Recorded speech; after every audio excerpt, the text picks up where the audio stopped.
Assalamualaikum warahmatullahi wabarakatuh. Shalom, Om Swastiastu, salam sejahtera untuk kita semua. Perkenalkan, kami dari kelompok 13 tugas besar PKS 2 TPB 8 Institut Teknologi Sumatera akan menjelaskan hasil kerja kelompok kami, yaitu merancang program penghitungan masa kehamilan seseorang. Adapun anggota kelompok kami sendiri, yaitu terdiri dari saya sendiri, Wahdaniyatul Munawaroh dengan NIM 121430059 dan rekan tim saya Zahra Maulidia dengan NIM 121430066 dan rekan tim saya Diah Aprilia Syafira dengan NIM 121430061. Adapun topik pembahasan kami pada hari ini yaitu 1. Pendahuluan, 2. Tujuan, 3. Konsep pemrograman, dan 4. Penjelasan tentang program. Pendahuluan, dalam pembangunan sebuah sistem, banyak sekali bahasa-bahasa pemrograman yang dapat digunakan. Pemrograman adalah proses mengimplementasikan urutan langkah untuk menyelesaikan suatu masalah dengan menggunakan suatu bahasa pemrograman. Pemrograman dalam struktur data ada beberapa macam. Salah satunya yaitu C++. Adapun tujuan kelompok kami memilih pemrograman kehamilan yaitu 1. Untuk terciptanya rancangan kalkulator kehamilan dengan menggunakan bahasa pemrograman. Yang kedua, membantu para calon ibu dalam menghitung usia kehamilan berdasarkan TFO. Dan yang ketiga, yaitu membantu calon ibu mengetahui perkembangan berat badan janin berdasarkan usia kehamilannya. Untuk konsep pemrogram kami sendiri, yaitu ada 3 konsep yang kami terapkan, yaitu percabangan, perulangan, dan arai. Percabangan merupakan suatu pernyataan di mana program akan mengevaluasi suatu ekspresi kondisi. Yang kedua yaitu perulangan. Perulangan merupakan proses pengeksekusian statement atau baris perintah secara berulang selama kondisi yang menjadi syaratnya terpenuhi. Dan yang ketiga yaitu array. Array merupakan struktur data yang berisi sekelompok elemen. Untuk penjelasan program sendiri akan dijelaskan oleh rekan tim saya Zahra Maulidia dan Diah Aprilia Syafira. Kepada Zahra, saya persilahkan. Baik, saya akan menjelaskan tentang kalkulator kehamilan mengenai usia kehamilan.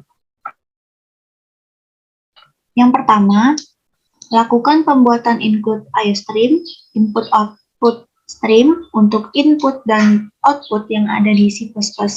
Kemudian, using namespace std untuk mendeklarasikan kepada compiler C++. Kedua, integer main yang diikuti dengan tanda kurung dan defines fungsi atau tanda kurung kurawal untuk mengeksekusi perintah-perintah dalam program. Selanjutnya, ada baris kelima yaitu integer a, i, pilihan yang merupakan identifier atau variabel konstanta fungsi untuk menandakan sesuatu sepanjang kode program. Pada baris ke-6 ada string nama,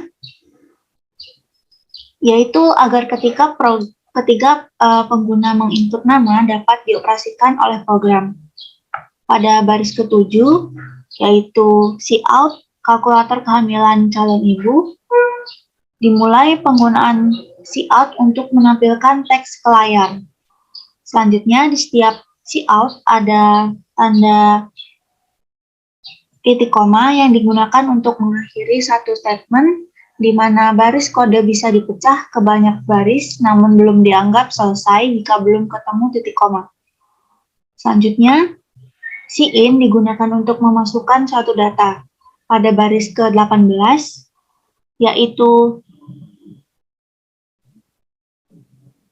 integer TFU untuk mendeklarasikan array TFU dan usia untuk menyimpan data secara beruntun yang digunakan untuk mengidentifikasi variabel yang memiliki jumlah data lebih dari 1.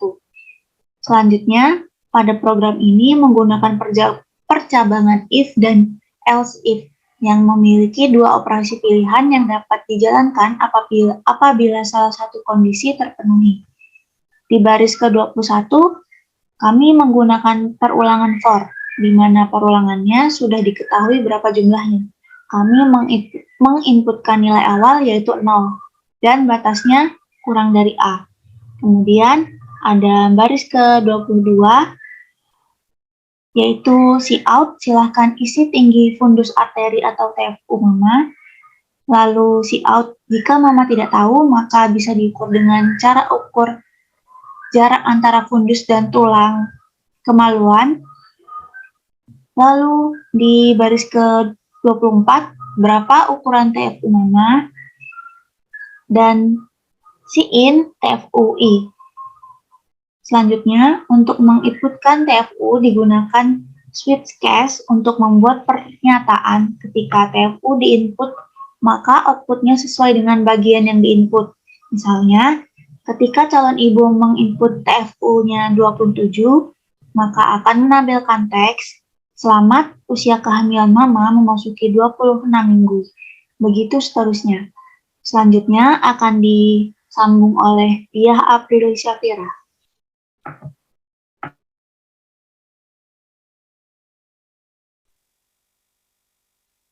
Baik, selanjutnya program kedua yaitu penentuan berat badan janin.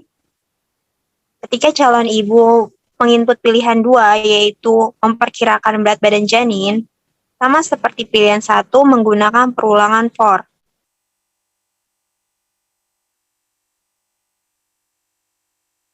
Lalu baris ke-98, Cout masukkan usia kehamilan Mama per minggu. Selanjutnya pada baris ke-99, In A. Pilihan kedua juga menggunakan switch case, yang mana ketika si ibu menginput usia kehamilan kurang dari 9 minggu, maka akan menampilkan Cout berat badan janin 1 gram.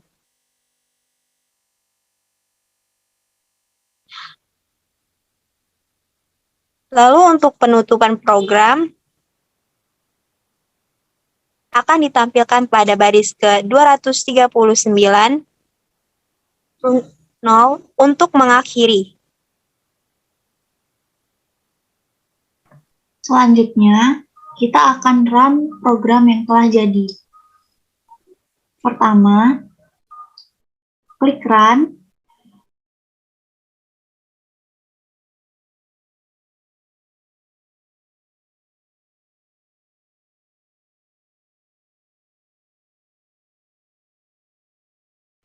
Kemudian input nama.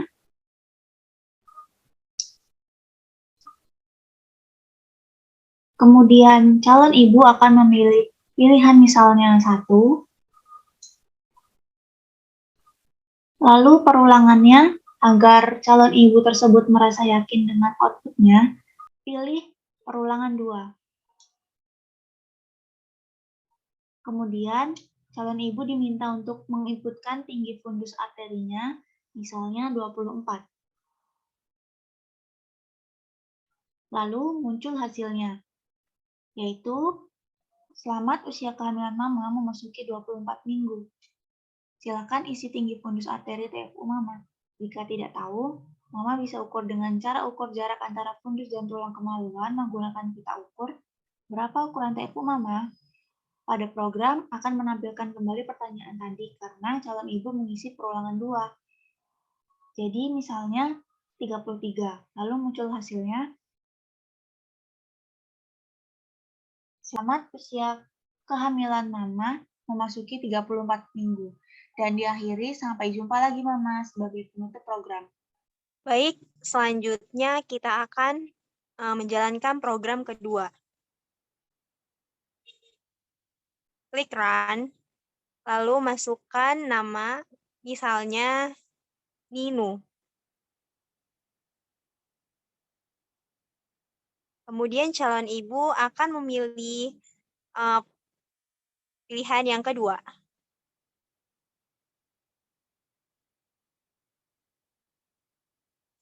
Lalu banyaknya perulangan, memilih perulangan 2 agar calon ibu tersebut merasa yakin dengan outputnya. Kemudian, calon ibu diminta untuk menginput usia kehamilan, misalnya 24 minggu.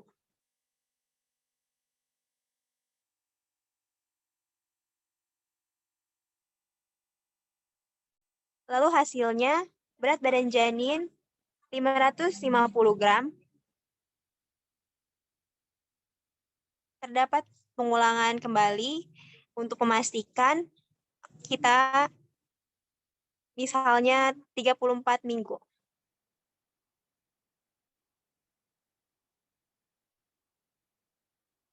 Maka dapat dihasilkan berat badan janin sebesar 200 gram.